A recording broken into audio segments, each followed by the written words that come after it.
꾼의 시선으로 경제를 보는 프리미엄 경제 토크쇼 경제진정 꾼의 박수정입니다. 현지 시간으로 지난 5일 캐나다 중앙은행이 그리고 6일에는 유럽 중앙은행 ECB죠. 기준금리를 0.25%포인트씩 인하했습니다. 최근 몇 년간 인플레이션에 대처하기 위해서 고강도 금리 인상 정책을 단행했던 이 주요국들의 중앙은행 피벗이 드디어 시작됐습니다.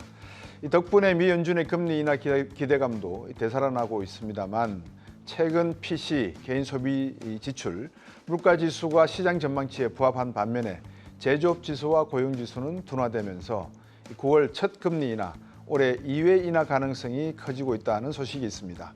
드디어 포문을 연 통화정책 전환에 따라서 올해 하반기 글로벌 금리와 채권 시장의 흐름은 어떨지, 그리고 채권 투자자들은 어떤 전략으로 대응하면 좋을지 두 분 채권 전문 꾼을 모시고 자세히 말씀 살펴보겠습니다.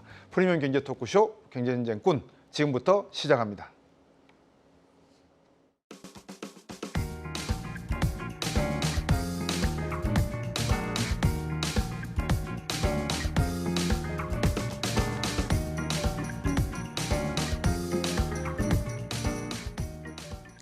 네, 이 미국보다 캐나다와 유럽이 기준금리 인하를 먼저 발표했습니다. 다음 주에는 미 FOMC가 예정돼 있죠. 현재까지 6월 FOMC는 동결 전망이 우세하긴 합니다만 최근 발표된 물가, 제조업, 고용 등 미국 경기 지표에 따라서 하반기 금리 인하 기대감도 되살아나고 있습니다. 이 파월 미 연준 의장이 밝힌 기준금리 인하 조건, 어떻게 이제는 좀 갖췄다고 보는지 저희들이 한번 말씀을 나눠볼 건데요. 먼저 윤여삼 연구위원님, 어떻게 보십니까? 갖췄습니까? 어떻습니까? 일단 외형적인 껍데기인 미국의 성장률 조건만 놓고 보면 뭐 올해 연초만 해도 연준조차도 올해 한 1%대 중반 정도 그로스가 나올 건가 했는데 지금 채 반년이 지나기도 전에 2% 중반까지 그렇죠. 여전히 미국 경제는 작년에 올해도 잠재 성장률을 훌쩍 뛰어넘는 양호한 경기 여건을 보여주고 있기 때문에 경기 그 외형적인 숫자만 놓고 보면 무슨 금리 인하냐.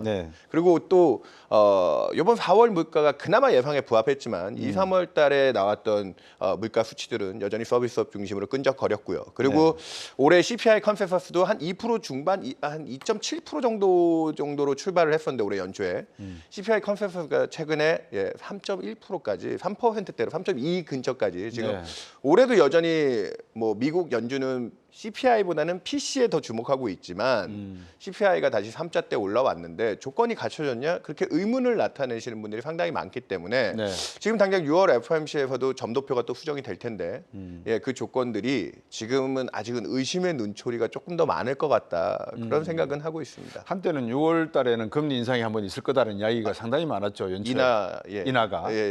근데 지금 말씀 주셨습니다만 인하는 할 것 같아요. 느낌상.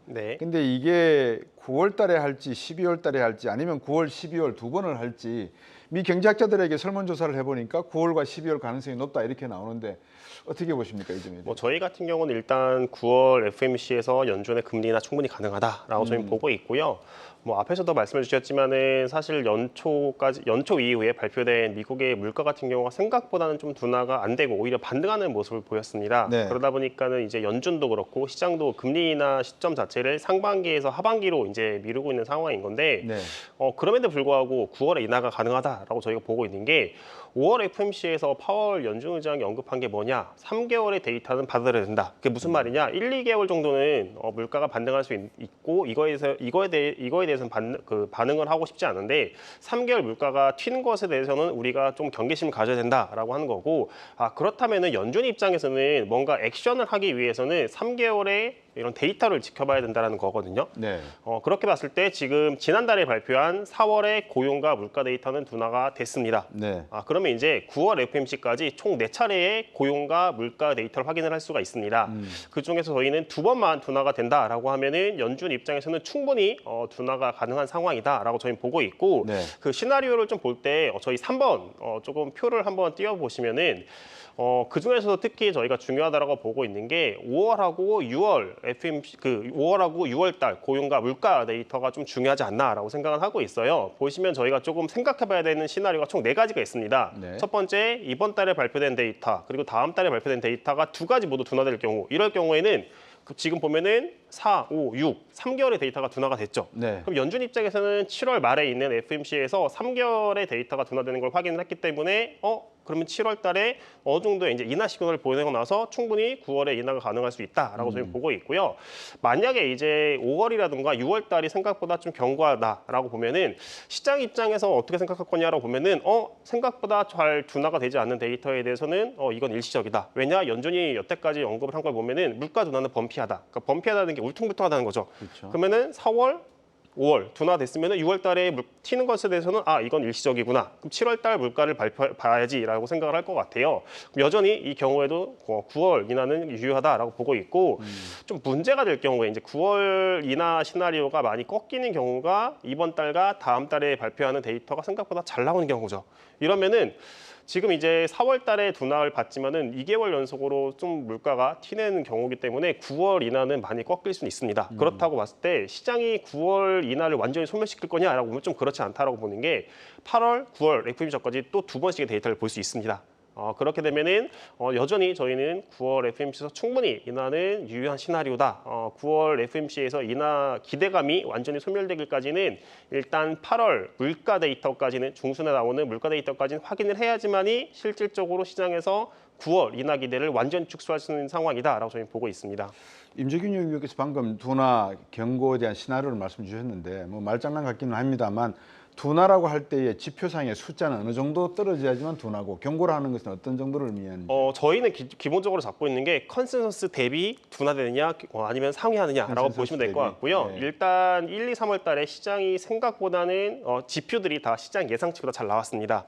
그러다 보니까는 시장 입장에서는 기본적으로 예상을 할 때 지표를 생각보다 좀 높게 잡을 가능성이 높을 것 같아요. 네. 이것보다 컨센서스보다 높게 나올 경우에는 조금 아까 말씀드린 것처럼 이제 좀 견고한 시나리오로 보시는 게 맞을 것 같고 혹은 컨센을 하회하거나 부합하는 정도라고 보시면은 이제 둔화되는 경로라고 좀 보시면 맞을 것 같습니다. 네. 제가 요거에 조금만 네. 첨언 드려서 염려는? 일단은 물가 쪽에서의 가장 중요한 기준은 사실 지금 CPI의 40%, PC에서도 20%를 차지하는 주거비거든요. 그렇죠. 작년 연말에 파월 의장 피벗을 할 때 미국의 쉘터라고 하는 주거비가 전월 대비로 대략 그 이전까지는 0.4 이하로 떨어지지 않았어요. 그러면 연으로 환산해도 한 5%에 준하는 수준의 주거비에 대한 비용, 몸통 물가가 제일 컸죠. 근데 그 연말쯤에 한 0.3대 떨어지면서 거기에 이제 물가 안정에 대한 시그널링을 좀 줬는데 올해 1분기에서 3월 CPI 확인할 때까지는 주거비가 다시 0.4%대로 치솟았습니다. 거기에는 제일 중요한 게 미국의 그 주거비를 추정할 때 안에 제일 중요하게 보는 게 OER이라고 하는 이게 내 집이지만 이걸 만약에 임대 사업을 돌렸으면 내가 이거 임대 주고 돌리면 얼마나 임대료를 받을래 하는 그 서베이로 보는 주거비가 제일 중요한 변수로 차지하거든요. 근데 올해 연초에 금리가 높았음에도 불구하고 그 OER이 올랐습니다. 그래서 주거비가 0.4대는 올라오면서 그 끈적거린 물가가 제일 핵심이었는데 네. 미국 주택 가격이 올랐어요. 그러니까 집주인들 입장에선 집값이 오르는데 내가 왜 임대 수익을 포기해야 되지? 근데 미국의 집값이 오르는 건 되게 특수성이 존재하고 있거든요. 그 링 라이더라고 블랙락에 근무하는 CIO가 요거 관련돼서 한마디를 했는데 네. 지금 미국 금리가 워낙 지금 모기지 금리가 7.5%가 넘어가고 있는 팔자 근처에 가 있는데 네. 2, 3년 전만 해도 3% 내외였죠. 그렇죠. 그때 고정금리로 차입한 사람들 입장에서는 지금 함부로 집을 못 팝니다. 집을 팔다 보면은 그 융자가 상환되고 다시 재융자를 하려면 그 재융자 부담만 해도 2배 이상의 이자 부담을 내야 되는데 그것 네. 때문에 기존 주택 판매라고 하는 미국의 주택 시장 그 거래 재고량이 공급이 네. 굉장히 지금 타이트하게 묶여 있습니다. 그게 미국 주택 시장의 특수성인데 그래서 오히려 마이크로하게 미국의 주거비를 잡아주려면 금리를 낮춰줘야 주택 공급 쪽 재고 쪽이 풀리면서 네. 좀 어느 정도 부담을 덜어주지 않겠냐. 그래서 그 기준을 하나 얘기하라면 지난 4월 CPI에서 그 기준 하나가 달성됐었습니다. 주거비가 전월 대비 0.37이라고 하는 그러니까 반올림하면 0.4긴 하지만 0.3대로 떨어지면서 네. 작년 연말과 비슷한 인플레이션의 가장 끈적한 부분이 조금 식는 여기에는 OER은 여전히 0.4대 저항이 있었는데 실제 월세는 빠지고 있어요. 왜냐하면 고금리, 고물가 여러 가지 비용 상황에서 지금 그렇죠. 주택 가격 올라가면 임대 주택 사는 사람들 입장에서 그 비용 부담이 굉장히 크거든요. 저는 이번 6월 FOMC 당일날 확인될 5월 CPI에서도 제일 중요한 건 그 실제 월세는 지금 계속 떨어지고 있는 기조가 있었고 네. 파월도 옐런도 그거 보고 미국의 물가가 안정된다라고 이때까지 주장했던 부분 그게 저희는 0.3대 또 이번 달에 기록해주면 그러면은 9월 금리 인하에 대한 제일 첫 번째 조건은 달성된다. 그리고 한마디만 조금만 더 드리겠습니다.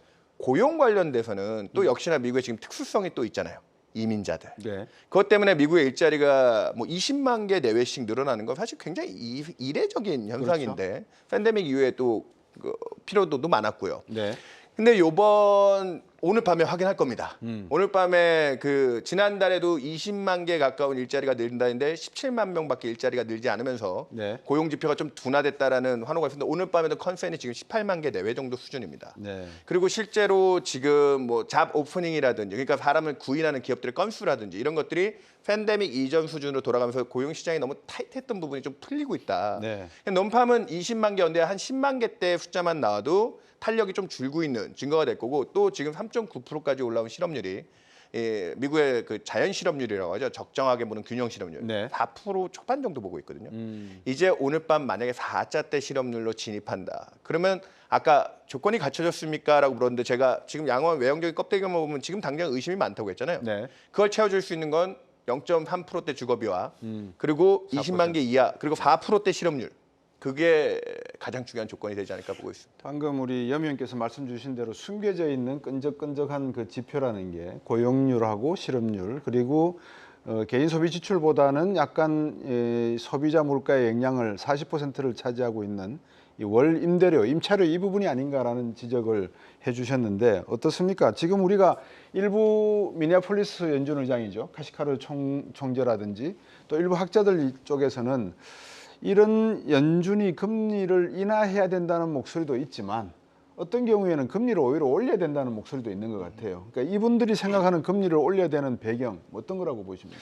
네, 사실 이분들, 그러니까 특히 연준 위원들의 금리 인상의 잘 근거를 보면은 이제 기사들에서는 추가 인상을 시사했다라고 뜨는데 이제 네. 다 조건부입니다. 다 조건이죠. 그러니까 뭐 지금처럼 연준의 경제 전망, 그러니까 지금 경제가 아니라 연준이 생각하고 있는 경제 흐름이 있을 거 아니에요. 네. 이런 흐름대로 간다라고 했을 때 인상을 한다는 게 아니라 혹시나 모를 여러 가지 이제 불확실성, 예를 들면은 이제 중동 지역의 지정학적 리스크, 그로 인해서 뭐 원자재 가격이 상승을 한다던가, 혹은 병목 현상이 심해지면서 운송비용이 크게 급등을 하면서 물가가 재차 반등을 했을 때 이럴 때 추가 인상을 한다라고 언급을 하고 있고요.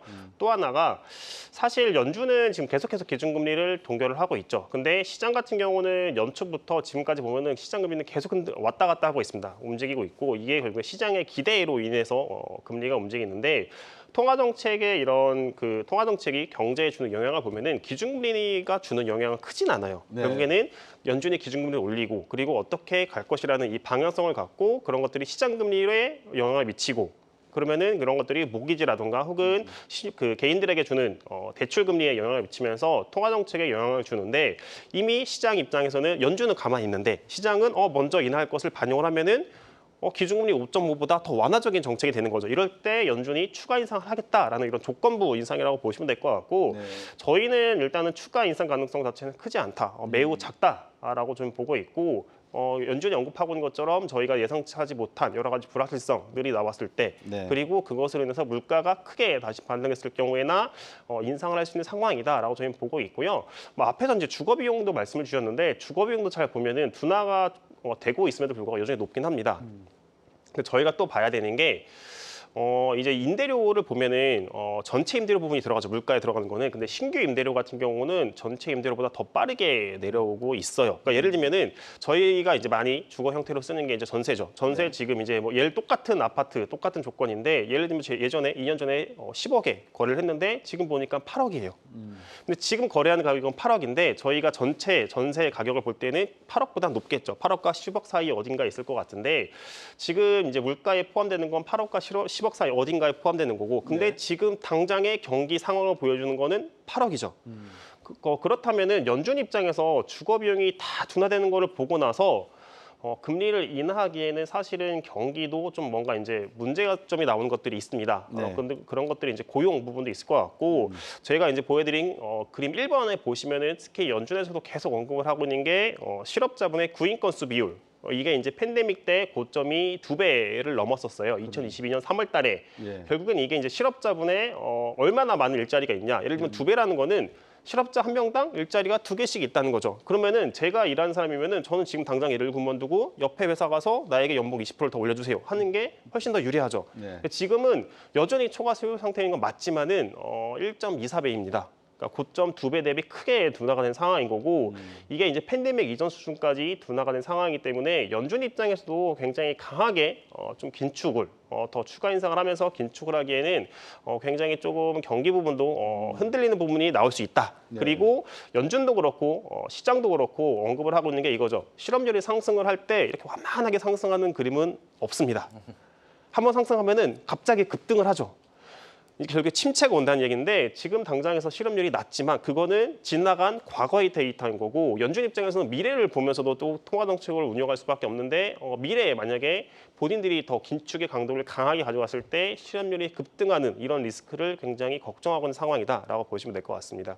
지금 임재균 위원님과 윤여삼 위원께서 아주 중요한 금리의 인상과 인하에 대한 그 원인, 요인 또 필요성에 대해서 말씀을 주셨는데 물가, 고용, 그리고 임대료 여러 가지 이 주요한 경기 지표와 함께 사실상 장단기 금리 차 역전이 된 게 1년이 넘어가고 있는 상황인 것 같아요. 네.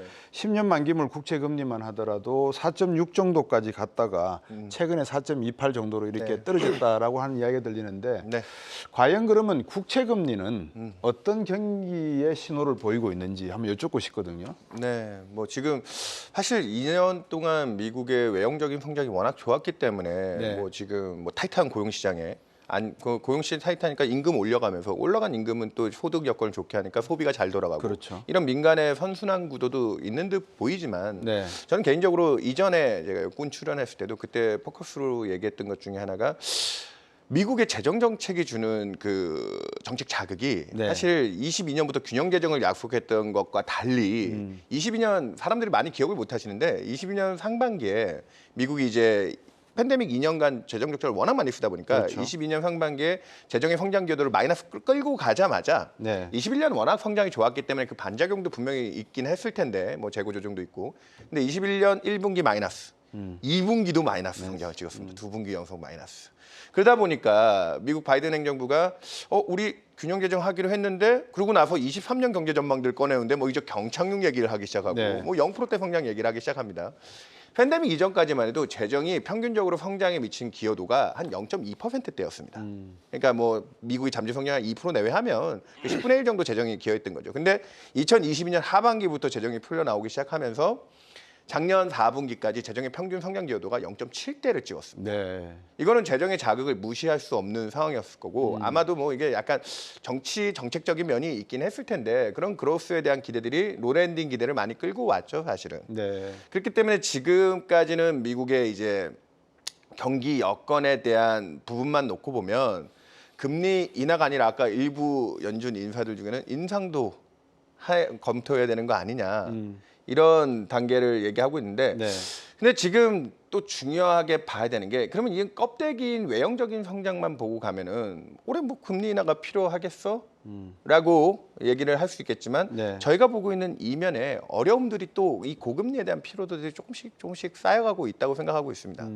그래서 제가 거기에 가장 대표적인 그림 하나만 딱 네. 보여드리고 가면 3-1 그림을 보여주시면 좀 좋을 것 같은데요. 미국의 가계부채 전체 소득이 한 얼마 정도 되는지 아십니까? 우리나라가 지금 100% 조금 넘는 수준으로 위험 수위잖아요. 지금 그렇죠. GDP 대기 놓고 보면 미국은 대략 GDP의 가계부채가 70% 정도고요. 이게 2008년 금융위기 때 100% 정도 하던 게 디레버리징이 오히려 진행돼서 많이 건전화돼 있는 상황입니다. 네. 그리고 DSR이라고 소득 대비 이자 부담액을 가계부채에서 놓고 보면 팬데믹 전하고 비슷한 수준으로 뭐 상당히 괜찮습니다. 근데 여기에는 아까 미국의 그 재융자 부담 얘기하면서 무려 그 18조 달러나 되는 가계부채에서 12조 달러가 그 모기지입니다. 네. 주택담보대출이 크죠. 거기는 금리 부담이 장기로 고정돼 있기 때문에 큰 충격이 들어오고 있지 않기 때문에 그렇죠. 상당 부분 미국 가계부채가 되게 건전한 듯 보여요. 근데 제가 주목하고 있는 건 그 절대 다수인 12조 달러의 모기지가 아니라 그 위에 있는 6조 달러 소비자 신용이라고 하는데 우리말로 하면 신용대출입니다. 거기에서 또 제일 민감하게 요즘 거론되고 있는 게 1조 2천억 달러 잔액인 카드론입니다. 미국에 지금 카드론 빌렸으면 금리 한 얼마 정도 쓰는 줄 아시겠습니까? 대충 감이 13% 될까요? 우리나라가 뭐 한 10% 내외 정도 될 예. 것 같은데 미국은 지금 평균이 21%입니다. 어휴. 그게 그리고 1년 동안 굉장히 많이 급등한 거고 역사상 최고치 수준입니다. 네. 그 일반 신용대출 금리도 한 10%대 됩니다. 그 일반 신용대출 금리가 한 그 정도 돼요. 아까 박사님 얘기하신. 네. 이게 리볼빙을 중심으로 해서 변동금리로 이제 충격이 들어오기 시작하거든요. 그래서 이 그림에서 보여드리고 싶은 게 작년 4분기까지 연체율은 정책기관들이 내놨지만 올해 1분기에 카드사들이 내놓은 저게 대손 상각률 디폴트율인데 네. 디스커버리 파이낸싱이라는 곳의 조사로는 5.7%가 나왔습니다. 이게 높은 거야, 낮은 거야? 2008년 금융위기 때 대손율이 9%였거든요. 중간쯤 되네요. 제가 이건 뭐 이거 하나만 가지고 미국 경제가 당장 뭐 큰 사달이 있어 문제가 난 거야 이렇게 얘기 드리고 싶지는 않습니다. 미국의 제가 평균의 함정을 얘기하는 게 미국의 지금 주가라든지 자산 가격들이 최근에 많이 올라서 뭐 심지어 코인도 올랐죠. 네. 그 웰스 이펙트를 얘기하는데 그 미국 주식시장 상위 소득 1%가 미국 전체 주식의 몇 프로를 들고 있는지 혹시 10%가 80%를 들고 있는 거는 제가 들고 있습니다. 1%가 50% 들고 있습니다. 네. 52% 가까이 들고 있고요. 하위 50% 절대 다수의 절반이 넘는 인구는 미국 주식의 1%를 채 보유하지 못하고 있습니다. 예. 근데 아까 얘기 드렸던 소비자 신용은 뒤집어서 상위 1% 소득자가 한 몇 프로일까요? 거의 정반대입니다. 한 3% 이내 정도 그 카드 신용 네. 빚을 지고 있고 저신용자들이 50% 절반 이상을 지고 있습니다. 그렇겠죠. 여기에 평균의 함정이 있습니다. 저는 올해 왜 연준이 굳이 자충수를 두는 것처럼 3월 달에도 점도표는 올해 3번 인하를 지지해줬고 저희는 이제 다음 주에 FOMC를 보겠죠. 6월 FOMC에서도 점도표는 저희는 올해 2번 인하 정도로 한 발은 물러서겠지만 그 정도의 피벗 기대는 유지시켜줄 거라고 봅니다. 그 백그라운드에는 뭐가 있을 거냐. 네. 제가 지금 딱 할 일례로 카드론만 들고 얘기를 드렸지만 네. 소비자 신용 6조 달러에 미국의 지금 상업용 부동산 지금 2월 달에 왜 우리 많이들 이제 또 잊혀지셨더라고요. 뉴욕 커뮤니티 뱅코프라고 그 지역 은행 하나가 또 이 상업용 부동산에 난리를 쳤는데 네. 미국 상업용 부동산이 평균적인 대출 잔액이 대략 한 그 기초자산이죠. 대출액이 그 상업용만 3조 달러 정도 됩니다. 네. 여기에는 뭐 CMBS나 펀드 같은 거 합치면 미국만 5조 달러가 넘는다고 하는데 그 3조 달러 기초자산 대출이 올해 만기가 얼마냐? 1조 달러나 돌아옵니다. 3분의 1이나 돌아옵니다. 근데 거기에 파이낸싱 코스트라고 하는 그 조달 금리들이 2년 전만 해도 한 어느 정도 수준이었냐? 아까 모기지가 3%였잖아요. 네. 저 상업용 부동산 한 5% 내외 정도 수준이었습니다. 네. 그러면 지금 모기지가 7.5까지 올라왔는데 쟤네들 지금 다시 리파이낸싱해서 그렇죠. 재조달한다면 얼마일까요? 예, 10% 이하는 없습니다. 네. 이 시장에 마지막 하나의 활용 점정만 찍고 얘기 드리면 3-3 그림 보여주시면 좋을 것 같습니다. 제 얘기가 좀 길어졌는데 요거까지만 괜찮습니다. 얘기하고 예, 가겠습니다. 이 IMF조차도 요즘에 좀 걱정스럽게 아마 지적한 내용입니다. 저 왼쪽 그림은 미국의 성장률과 미국 기업들의 파산 건수, 그러니까 기업들의 그 아래로 갈수록 신청 건수가 늘어나는 거거든요. 네. 일반적으로 경기가 좋으면 기업들이 파산 신청을 안 하는 게 당연하잖아요. 네. 근데 작년에 생각보다 저 필링스라고 하는 저게 다 뭐 폐업은 아닙니다. 구조조정도 포함되는 건데 생각보다 건수가 많습니다. 오른쪽 그림은 IMF가 그려놓은 그림인데요. 네. 금융위기 때랑 팬데믹 때랑 저 위에 레버리지 론이라고 써놨잖아요. 저게 뭐냐면은 WB 이하 저신용 기업들이 변동으로 차입한 하이힐드는 고정금리인데요. 레버리지론은 변동금리입니다. 네. 근데 2023년에 생각보다 미국 경제 작년에 되게 좋았잖아요. 작년에 되게 좋았는데 예년보다 망한 기업들의 건수가 많다라는 겁니다. 네. 되게 아이러니한 부분이죠. 경기가 좋은데 왜 기업들이 망하지? 제가 앞서 저신용 카드론에 대한 그 금리 레벨 얘기 드렸고 상업용 부동산 얘기 드렸는데 네. 미국의 레버리지론 금리가 지금 현재 9%대입니다. 국채 금리가 4%대 중반 정도 와 있으니까 그 정도 미국 정부가 감당 못해? 아니요. 근데 저신용 기업들은 지금 이미 변동에서는 9%대. 그리고 프라이빗 사모로 조달하는 쪽은 아까 CRE 얘기도 드렸지만 그거 역시나 10%대가 넘습니다. 근데 그 잔액이 얼마냐? 또 5조 달러가 넘습니다. 네. 너무 이제 길었는데 미국 경제가 좋기 때문에 외형적으로 아무 문제가 없어 보이지만 평균의 함정을 얘기 드린 건 방금 얘기 드렸던 6조 달러의 컨슈머 크레딧에 3조 달러가 넘는 그 기초자산의 상업용 부동산 대출에 5조 달러가 넘는 저신용 기업들은 고금리의 피로도에 상당히 노출돼 있다. 저는 하반기에 연준이 금리 인하를 시작하게 되면 생각보다 속도감 있는 인하가 필요할 수 있을 것 같다. 저는 그렇게 주장하고 있습니다. 예. 지금 우리 윤여삼 위원께서 길게 지금 미국의 속내와 건내에 대해서 이 금리와 관련된 내용을 주셨는데 말씀을 듣고 보면 미 연준이 금리 인하 속도를 빨리 좀 내야지만 제대로 된 미래의 고용 효과라든지 물가 안정 효과가 있을 수 있다라는 그런 뜻으로도 들립니다. 그런데 사실 이런 것을 엿볼 수 있는 것은 주변 국가들 아니겠습니까? 캐나다도 그렇고 영국도 그렇고 호주도 뭐 곧 인하할 수도 모르겠습니다만 이런 국가들이 이미 유럽중앙은행도 인하를 단행한 것을 보면 방금 윤여삼 위원이 말씀하신 내용들이 이런 국가들에게는 현실화되고 있기 때문이 아닌가라는 추적도 가능한데 어떻게 보십니까? 네, 뭐 말씀하신 것처럼 이미 연준보다 앞서서 인하를 한 선진국들 같은 경우가 스위스, 스웨덴, 그다음에 이제 캐나다, 유로존 이렇게 4개국이 인하를 네. 했습니다. 그러면서 이제 조금 뭐 연준이라던가 한국은행도 인하 기대감이 커지고 있는데 결국에는 이 4개 국가의 이제 공통점이 뭐냐라고 보면은 물가가 타겟 레벨이 2% 밑으로 내려와 있거나 타겟에 네. 근접했다라고 하고 있는 거고요. 실제로 이제 이번 주에 인하했던 캐나다 그리고 유로존에서 이제 똑같이 공통점이 뭐냐라고 보면은 긴축적인 통화 정책을 줄이겠다. 그러니까 이게 이제 과거에 이제 한국은행이 했던 멘트랑 똑같습니다. 이제 상황은 반대긴 한데 한국은행이 이제 맨 처음에 기준금리를 올릴 때 뭐라고 언급을 했냐? 이건 긴축이 아니다. 이거는 완화를 축소하는 거다. 그러니까 똑같은 인상인데 톤이 다르죠. 네. 근데 캐나다도 그렇고 유로존도 그렇고 ECB도 그렇고 똑같습니다. 이거는 금리 인하를 하는데 이거는 긴축의 강도를 축소하는 거다. 그러니까 완화가 아니다라고 하고 있는 거고 유로존 같은 경우는 생각보다는 굉장히 조금 인하에 대해서 더 보수적인 스탠스를 가지고 있는 상황이다라고 네. 보시면 될 것 같아요. 그 이유가 결국에는 유럽의 이런 고용 비용, 그러니까 임금 상승률 자체가 1분기가 4.7%로 굉장히 높아져 있는 상황입니다. 역사상 거의 최고점이라고 보시면 될 것 같고 지난 4분기가 4.5%였는데 이거보다 더 높아진 상황인 거죠. 그러다 보니까는 유로존도 물가가 둔화가 되긴 했는데 지켜보고 나니까 임금이 높아지고 있네. 그러니까 ECB 입장에서 걱정을 하는 게 물가가 지금 당장 낮아졌고 앞으로도 낮아질 거라고 생각하니까는 금리를 인하를 했는데 임금이 높아져서 이게 이제 후행적으로 물가를 더 자극하고 있는 게 아닌가라고 하면서 한 단계 한 단계 확인을 해 나가면서 인하를 하겠다라는 게 현재 그 ECB의 스탠스이고 실제로 이제 라가르드 ECB 총재도 어제 언급을 한 게 뭐냐면은 추가 인하에 대해서는 여름은 아니다. 그러니까 연속 인하는 아니다라는 거죠. 연속 인하는 아니고 9월 아니면 이제 4분기에나 인하를 할 수 있다라는 게 더 데이터를 지켜봐야 된다라고 했던 상황이라고 보시면 될 것 같아요. 그렇게 봤을 때 연준도 뭐 윤여삼 위원께서는 이제 뭐 빠른 속도감 있는 인하를 말씀을 하셨지만은 저희는 네. 좀 반대입니다. 연준이 빠르게 인하를 할 이유는 많지는 않은 것 같아요. 분명히 저도 이제 말씀하신 것처럼 평균 자체, 미국이 지금 저희가 바라보는 숫자 자체는 경기 전체를 바라보는 거기 때문에 경고한 거는 분명히 맞습니다. 그에 반해서 분명히 이제 취약계층 쪽에서 문제가 나오고 있는 상황이다 보니까는 인하는 해야 된다. 이거에 대해서는 저도 동의를 하는데 과연 연준이 빠르게 인하를 할 수 있을까라고 보면은 좀 그러기가 쉽지가 않다라고 보는 게 침체는 아니에요. 그리고 역사적으로 봤을 때 침체가 아닌 상황에서 금리를 뭐 1년 동안에 100bp 이상 인하를 한 적은 없습니다. 네.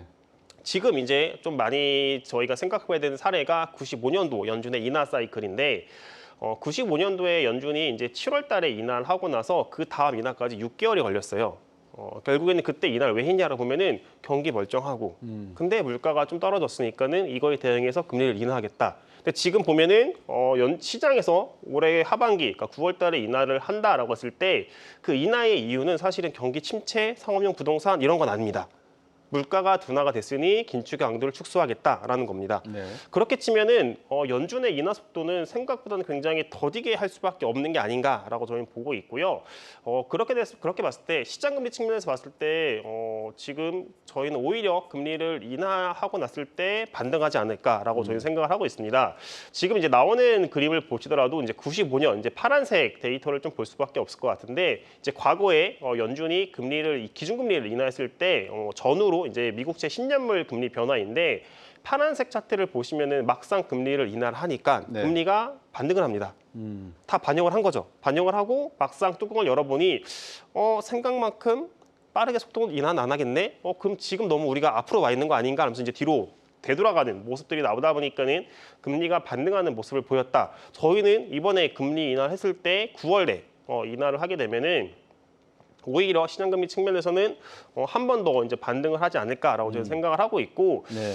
조금 이제 시장 입장에서는 ECB의 경우, ECB에 이미 사례를 봤기 때문에 조금 빠르게 금리가 반등할 때에는 이미 연준이 인하 시그널을 보냈을 때부터 좀 시장 금리는 한번 반등할 수 있다라고 저희는 보고 있습니다. 이 금리 이야기를 지금 나누면서 시청자 여러분들에게 한 가지 말씀을 드릴게. 보통 금리 정책이라 그러면 장기 금리는 선행성을 가지고 있고 단기 금리는 후행성을 가지고 있는데 지금 금리 정책에 미 연준이 내린다 올린다를 놓고 저희들이 말씀을 드리는데 미 연준은 경기 지표를 보고 가겠다는 말은 후행적인 성격을 상당히 많이 담고 있거든요. 과연 이게 바람직한 중앙은행의 통화 정책의 하나의 기준인가라는 데는 의문이 있습니다만 우리가 여기에 관심을 갖는 거는 워렌 버핏 있지 않습니까? 워렌 버핏이 투자자의 현인, 이분도 그렇고 짐 소로스죠. 채권 시장에 대한 견해가 상당히 좀 바뀌고 있는 것 같아요. 다시 말하면 주식 시장이 앞으로 긍정적인 측면보다 부정적인 측면이 많을 거다라고 생각을 하고 있다는 것은 다시 말해서 금리를 인하를 한다 그러면 9월 달에 채권 시장에 상당한 좀 용트림이 있을 가능성이 있다는 것과 주식 시장에 또 용트림이 있을 거다는 느낌. 그래서 저는 걱정이 되는 게 보통 블랙 먼데이 이런 이야기 들으면 9월, 10월이지 않습니까? 혹시 그런 것과도 상관이 있을지 한번 여쭙고 싶네요. 지금 워렌 버핏이 채권을 확대를 하고 있다. 이거는 조금 저희가 이제 구분을 해서 들어야 되는 것 같아요. 이제 워렌 버핏 같은 경우는 이제 계속 주식 투자를 하죠. 그래서 저희가 이제 거론을 할 때 채권 투자보다는 대부분 주식 투자를 합니다. 실제로 이제 워렌 버핏 본인도 채권 투자는 별로다라고 하고 있고, 그럼 왜 지금 워렌 버핏이 채권 투자하고 있냐라고 네. 보면은 이거는 이제 다 초단기입니다. 지금 살 주식이 없는 거죠. 살 주식이 없고 네. 그러다 보니까는 현금을 갖고 있어야 되는데 현금을 그냥 가만히 갖고 있으면은 이자율이 빵 프로죠. 그런 그렇죠. 상황에서 워렌 버핏 입장에서는 초단기 금리, 그러니까 만기가 1년 미만인짜리 채권을 사서 여기에 보유해서 금리 이제 이자 수익을 받아먹겠다라는 게 현재 워렌 버핏의 채권 투자의 철학이다라고 보시면 될 것 같아요. 그래서 뭐 워렌 버핏이 채권 투자를 한다고 했을 때 금리가 하락한다, 여기에 이제 배팅을 하면서 투자를 한다라기보다는 네. 지금 살 주식이 없네, 다 비싸다라는 얘기죠. 비싸니까 현금을 갖고 있다가 충분히 매력적인 가격이 됐을 때 내가 이 현금, 캐시를 다 주식에 투자하겠다라는 게 워렌 버핏의 투자의 방법이지 않을까라고 저는 생각을 하고 있고요. 네. 물론 이제 블랙 먼데이 이런 가능성이 조금 있긴 하지만은 사실 그건 예측은 할 수는 없습니다. 저희 입장에서 사실 뭐 여러 가지 뭐 불확실성 요인들도 있고 뭐 여러 가지 이제 경제학자들, 뭐 애널리스트도 그렇고 많은 분들이 뭐 이런 여러 가지 요인들 때문에 침체가 온다라고 하지만은 저희가 최근에 경험을 한 침체는 팬데믹입니다. 네. 바이러스. 그때 아무도 예측을 하지 못했어요. 그래서 결국에는 제가 말씀드린 거는 침체는 올 수 있지만은 사실 저희가 알고 있는 여러 가지 침체의 가능성들은 다 시장에 반영돼 있고 투자자분들, 기관들이 다 열심히 분석을 하면서 대처를 해놨기 때문에 그 외의 것, 시장이 알지 못하는 여러 가지 변수들에서 침체가 온다. 근데 그건 저희도 알지 못하고 그래서 결국엔 대응을 할 수밖에 없는 상황이다라고 좀 보시면 될 것 같습니다. 알지 못한다고 했는데 우리 임재균 의원께서 어느 정도 시장에서 시그널을 보내지 않는 경우는 없다고 저는 생각을 하거든요. 저도 동의하는 바입니다. 예, 그래서 그런 측면에서 놓고 봤을 때 빌 그로스라든지 또 다른 쪽에서 이 채권 시장에 대한 움직임, 더군다나 일본과 중국이 지금 미국 국채를 사주고요. 팔고 있죠. 오히려 네. 거꾸로. 일본이 중국이 판 거를 매수를 했다가 최근 들어서 매도를 하고 있는 모습을 보였는데 이게 2008년도 서프라임 모기지 사태가 나기 전에 제가 기억하기로는 4, 5년 전에 런던 시장에서 서프라임 모기지 채권을 400억 달러를 중국이 일시에 매도를 해버렸거든요. 그러니까 이런 채권 시장에서의 변화의 움직임이 결국 주식 시장으로 넘어오는데 시간이 걸릴 따름에 이제 반드시 영향은 간다라고 가정을 한다면 지금 중국과 일본이 하고 있는 미국 국채에 대한 포지션의 변화, 그리고 미국 정부가 채권을 발행하고 있지만 사들려고 하지 않는 이런 모습들, 어떤 신호로 받아들이는 게 옳을까요? 빌 그로스가 이걸 관련돼서 한마디로 토탈 리턴의 시대는 끝났다라고 얘기했어요. 그러니까 그가 채권 왕이라는 명성을 얻게 된 게 1980년대부터 2020년까지 40년간의 금리 하락기, 거기서 그냥 채권이 이자만 챙기는 게 아니라 증권으로서의 자본 차익이라고 하는 그 매매를 통한 수익을 거둘 수 있는 그런 창구로서의 채권의 가치가 있었는데 네. 지금 방금 지적하셨다시피 이제 미국채를 누가 사주느냐. 그리고 공급량이 너무 많다는 거예요, 지금. 지금 미국의 GDP 대비 정부 부채가 100%를 넘어섰는데 그렇죠. 이자 부담만 연 1조 달러입니다. 네. 1조 달러라는 금액이 뭐 어느 정도 수준이냐. GDP의 3.5% 정도 되는데 이게 지금 80년대 미국 그때 오일 쇼크 때 가장 긴축을 강하게 했을 때 단기 금리가 뭐 20%에 장기 금리도 그때 10% 중반까지 갔거든요. 네. 근데 그때는 다행히 정부 부채의 규모가 한 GDP 한 4~50% 되게 건전할 때였죠. 네. 그때 GDP의 최대 그 이자 부담액이 5.2%였습니다. 만약에 올해 연준이 금리 인하를 안 해주잖아요. 네. 뭐 올해만 해도 3조 달러가 넘는 채권이 만기가 도래하고 아까 제가 무슨 갈아타게 하면서 고금리의 피로도가 높아질 거라고 했는데 그렇죠. 미국 정부조차도 거기서 자유롭지 못합니다. 그렇게 되면은 대략 추정하는 금액이 한 1조 6천억 달러대로 이자 부담액이 기울기가 뭐 이렇게 올라가기 시작하는데 뭐 가파르게 올라가는데 그게 GDP가 얼마냐? 5.3%입니다. 역사상 가장 최대 이자 부담액을 올해부터 지불하기 시작하는데 여기서부터 나오는 게 이제 폰지 얘기가 나오는 겁니다. 미국 정부에. 그래서 일각에선 지금 좋은 미국 경제 체력과 높은 금리 매력으로 달러가 강세를 가지만 저 정부 부채에 대한 신뢰성 문제를 건들고 중국이랑 일본과 같은 대외 쪽에서 채권을 사주지 못했을 때, 그래서 빌 그로스가 얘기하는 게 이 공급 문제 때문에 텀 프리미엄이라고 하는 장기 채권에 대한 가치가 훼손되면서 미국 금리가 계속 높은 수준을 유지할 거다. 네. 이게 그렇기 때문에 IMF 같은 데서는 지금 미국 정부가 정신 차려야 된다. 지금 아까 제가 재정에 네. 대한 자극 얘기했잖아요. 네. 작년부터 올해 대선을 앞두고 좀 성장의 두려움을 느꼈던 바이든 행정부에서 좀 무리한 재정 확대를 한 거거든요, 분명히. 네. 그렇기 때문에 지금 균형 재정을 찾지 않는다고 하면 미국. 그래서 이번에 트럼프도 바이든도 최근에 들고 나오는 공약의 1호가 네. 재정 적자를 줄이겠다고 합니다. 그렇죠. 그리고 JP 모건의 수장인 다이먼 회장이 미국의 금리가 뭐 7% 8% 간다 콜도 하셨는데 그 양반 트위터에서 요즘 제일 메인 타이틀이 미국 정부 적자 줄여야 된다. 네. 이 얘기를 하는 게 그래서 저는 미국 올해 이제 대선이 끝나면 뭐 두 대통령 다 재정을 좀 활용을 해서 좀 정책 끌고 왔던 대통령이라 방금 얘기했던 그런 미국 지금 늘어난 위기가 더 커지면 어떻게 할지 걱정하는데 저는 둘 다 누가 되든 초임이 아닌 재임이라는 거에 좀 주목을 하고 있습니다. 네. 뭐냐? 초임일 때는 길을 생각해야 되잖아요. 그래서 더 퍼필림적인 조금 더 강력한 정책들을 많이 시행했는데 누가 대통령이 되든 이젠 그런 정책의 필요성은 좀 떨어질 공산이 크다. 그래서 지금 늘어난 이 재정 적자에 대한 그 수급에 대한 우려 이건 사실 미국 전체 달러 가치라든지 미국 정부에 대한 신뢰성을 고민하는 부분이거든요. 그리고 네. 다른 나라들이 안 사준다는 고민도 크지만 저는 그런 부분에서 오히려 올해 뒷단에 가면 지금 늘려놓은 이 재정 적자에 대한 부담들을 좀 줄이기 위한 노력들을 실질적으로 이제 그리고 IMF 같은 기관도 그런 정책 제안을 했을 때는 상당 부분 이제 좀 그런 부분에 대한 고민도 들어오기 시작할 거다. 그래서 앞으로 그럼 미국 정부 부채 신뢰하지 못하고 미국 금리가 그렇게 계속 수급 때문에 높은 수준을 유지할 거냐? 예, 저는 미국이 아직 그 정도 의심할 단계에 들어온 나라는 아니다. 그렇게 보고 있습니다. 그렇지만 방금 이제 미국 부채가 35조 달러, 작년 한 해만 하더라도 부채 증가가 4조 달러가 넘는 걸로 제가 들었습니다. 결국 일본 같은 경우도 봐도 국가 부채가 GDP 대비 260%가 넘고 일본 엔화의 약세를 우리가 거의 확실시하는 이유 중에 하나가 방금 말씀하신 대로 일본이 금리를 올리게 되면 부채 비용이 상당히 올라가기 때문에 이재 상환 비용이 계속해서 엔화를 찍어내야 되고 그러면 엔화가 더 약세가 돼서 달러당 160에서 200까지도 갈 수 있다라고 하는 일본 학자들의 이야기도 나오고 있는 상황.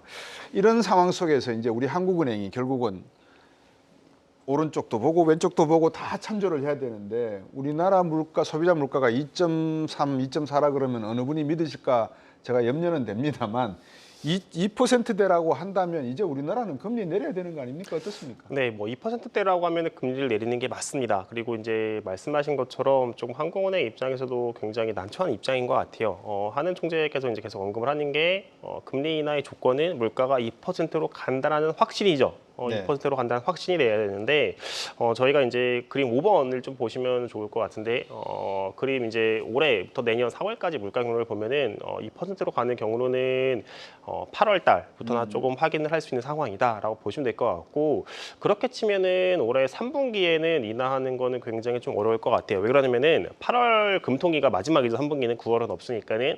근데 8월 금통위 때는 7월 데이터까지밖에 확인을 못 합니다. 네. 그럼 7월 데이터는 여전히 물가는 버티죠. 그럼 한은 총재께서 언급한 금리 인하 조건이 안 갖춰진 상태에서 금리 인하를 한다라고 하면은 이거는 진짜 좀 이제 신뢰가 무너질 수 있는 게임으로 갈 수 있는 거고, 그렇게 되면 이제 8월, 9월, 10월 달에 물가가 둔화가 되는데 앞서서 언급한 것처럼 이때부터 이제 대외 변수, 연준 그리고 엔화 이런 대외 변수로 인해서 우리나라 환율 시장이 어떻게 움직이는지를 좀 같이 볼 수밖에 없는 것 같아요. 네. 특히 이제 우리나라가 금통위가 10월 11일에 있는데 10월 11일 다음에 이제 한 달 정도 있으면은 11월 5일에 미국 대선이 있습니다. 네.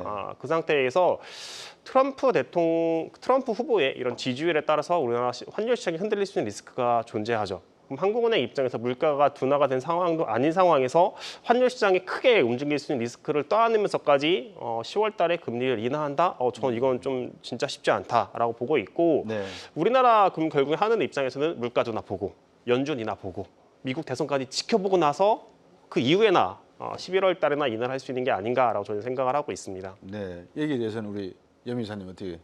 네, 저희는 일단은 원래 3분기 인하를 봤는데 미국 쪽 통화정책 기대와 그리고 우리나라도 또 1분기가 생각보다 숫자가 잘 나왔어요. 1분기 성장률이 분기 1.3%니까 연한산하면 뭐 5%에 가까운 성장인데 물론 거긴 일시적인 효과가 굉장히 많습니다. 그리고 또 내수 경제 자체가 개선된 효과도 제약적이고요. 네. 그런 거 생각하면은 사실 뭐 1분기 성장만 가지고 경기가 좋아져서 우리가 금리 인하를 못한다 그 정도는 아닌 것 같은데 중요한 건 앞서 얘기했다시피 8월 물가가 이제 기저효과까지 들어오면 헤드라인이 2% 거의 초반까지 2%에 붙는 수준까지 갈 거라 봅니다. 그리고 이미 우리는 내수 경기가 안 좋았기 때문에 수요 쪽 물가인 그런 물가는 지금 벌써 2.2%예요.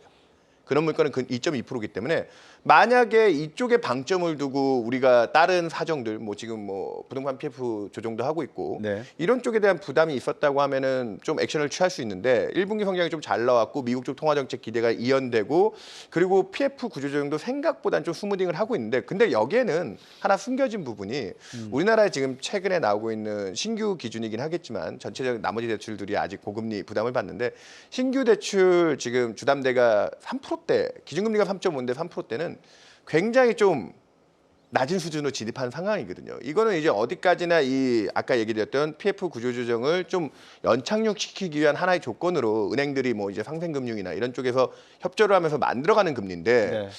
제가 데이터를 찾아보니까 이전까지 기준금리와 주담대 신규 기준 평균 스프레드 하단이 네. 100bp 이내로 거의 들어온 적이 없어요. 그러면 지금 3.5% 기준금리의 3%대 대출금리는 굉장히 좀 실질적인 금리 인하를 했을 것 법칙한 그 금리 여건을 주는 거죠. 네. 이 부분이 부동산 시장 연착륙을 위한 조건이라고 하면 우리가 대략 지금 한국은행도 적정금리라는 개념이 좀 중요하잖아요, 사실은. 네. 우리 미국 같은 경우에는 중립금리 뭐 지금 레리 서머스 같은 사람은 4%도 얘기하지만 연준의 점도표 장기 기준으로는 2% 중반이고 시장은 한 3% 초반대 얘기하는데 앞서 아까 임재균 연구원이 미국 금리 얘기할 때 이거 우리나라랑 연관지어서 할게. 90년대 중반도 얘기했지만 지금 우리가 봤을 때 5%대 미국 기준금리가 아주 역사적으로 놓고 봤을 때 높은 수준은 아니지만 적정금리, 중립금리를 추산하는 방법이 여러 가지가 있지만 그 중립금리하고의 괴리차만 놓고 보면 오일 쇼크 이후로는 가장 긴축적인 상황이다. 이런 평가도 많아요. 네. 그 룸에 대한 되돌림이 있기 때문에 금리가 또 떨어질 수 있는 룸이 있다고 보는 거고 우리나라도 이창용 총재가 5월 금토일 때 한번 유의미하게 얘기한 적이 있죠. 물가만 안정되면 금리를 인하는 게 완화적인 행태를 하는 게 맞냐. 그랬더니 그건 완화가 아닙니다.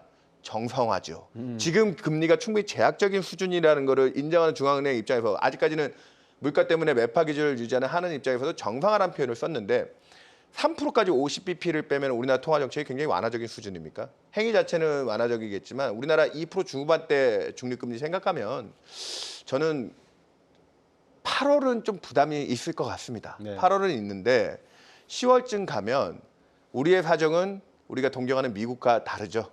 지금 금리 인하를 먼저 선행적으로 한 유럽이나 캐나다와 같이 우리도 작년에 1.4%밖에 그로스가 안 나왔거든요. 네. 올해 좀 개선된다고 한들 그때쯤 저희는 한 10월쯤이면 미국 대선 결과도 중요하긴 하겠지만 분위기 봐서 아마 액션에 들어갈 수 있다. 그렇게 보고 있습니다. 요즘 이런 말씀들을 나누면서 저는 이제 생각건데 우리가 브레이크를 좀 일찍 밟은 것 같아요. 중앙은행의 기준금리를 한 4에서 4.5%까지 올려도 됐었는데 부동산 PF 대출이 워낙 이 잠재적 지연 내관으로 앉아 있다 보니까 3.5에서 멈췄던 것이 우리가 선행적으로 금리를 인하시킬 수 있는 그런 옵션을 막 그것 때문에 포기한 셈이 아니었나라는 생각도 들거든요. 네, 맞습니다. 아무래도 이제 기준금리가 다른 데보다는 좀 올라가는 폭 자체가 미국 같은 경우는 5% 이상 포인트 올렸는데 우리나라는 이제 3% 포인트 올리고 끝난 점들도 조금 이제 인하할 때는 분명히 부담이 될 수밖에 없는 상황이다라고 보고 있고, 그리고 이제 뭐 윤여사 위원도 말씀 주셨지만은 좀 우리나라가 이제 인하를 좀 더디게 할 수 있다라고 보고 있는 게 뭐 여러 가지 문제들이 있죠. 뭐 대표적으로 근데